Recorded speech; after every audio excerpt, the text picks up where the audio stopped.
Good evening and welcome back to Prime of Midlife. It's Thursday evening, and this evening we are talking schools, but not just schools. Schools was where the thought came from. But yeah, it's basically about schools, workplaces, sports teams, anywhere that we go where there is a dress code or an expectation of looking a certain way.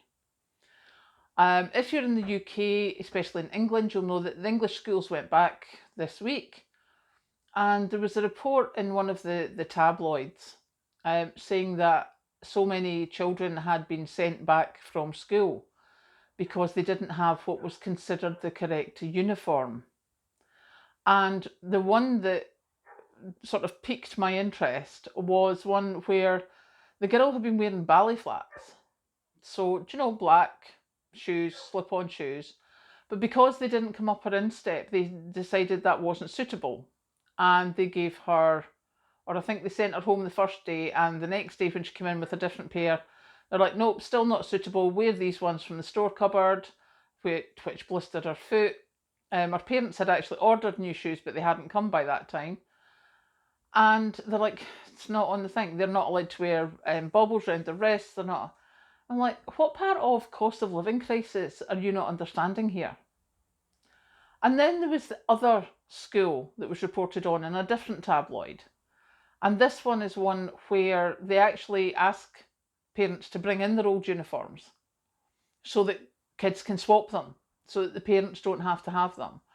And one of the head teachers is like, we know from years gone by that, obviously people try to get new uniforms, they're shiny new uniforms, shiny new shoes when they come into school, and they can't afford that this year.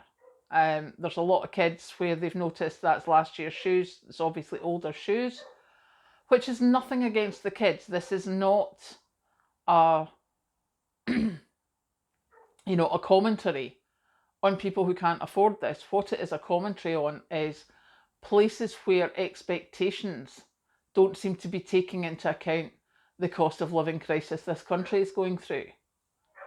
And that got me to wondering, and I mean, the second school, they had done the uniform thing.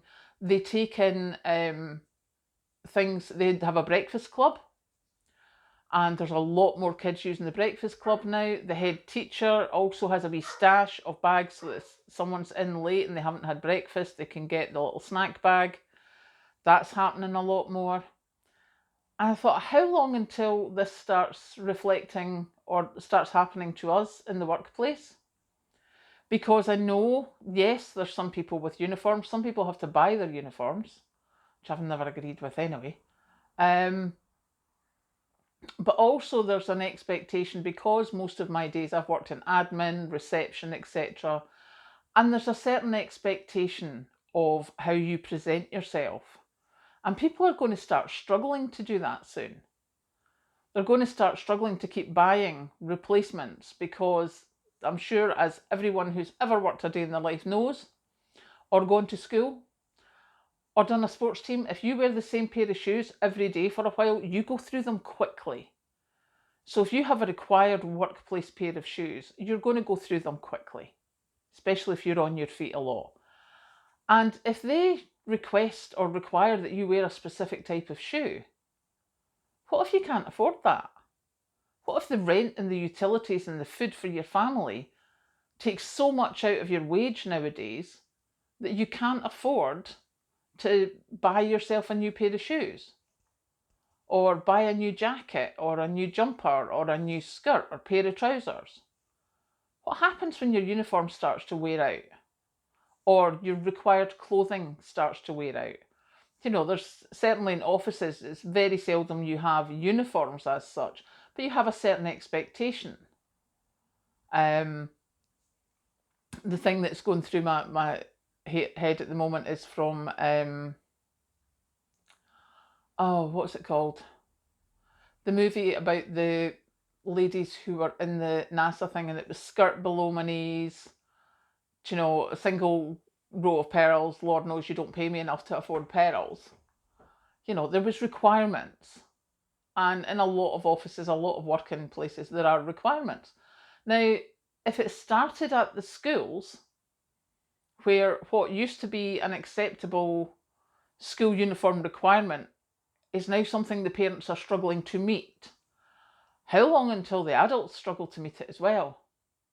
How long until the guys who require steel toe cap boots are running about with just the steel toe cap showing because the boots are falling apart and they can't afford a new pair? That's a safety hazard. You know, I know, obviously, as I've said before, I'm in construction. There's certain things the guys need to wear for their own safety. And, you know, with wages the way they are, what happens if they can't afford it? What happens if it's a choice between putting a roof over your head and being safe at work? You know they're going to come to work in trainers. You know that we're going to wear shoes until they're worn through, putting cardboard in the soles and stuff. There's probably a lot of us doing that already. I know the back of this trainer is starting to go just now. And I think it's time that these things were relaxed. And certainly for schools, where kids are so impressionable, and to be singled out like that on your first day at school for something that's not your fault, something that your parents can't fix, I think is ridiculous. And I'm not impressed with it at all. So if you're on a parent-teacher committee or parent-teacher association, or if you're a teacher or whatever, maybe have a look at that. Because yes, uniforms were brought in to try and make everyone the same, but when they start making those sort of restrictions that you've got to have a brogue-style shoe, have you seen how difficult they are to get nowadays? You've seen how expensive they are to get a decent pair?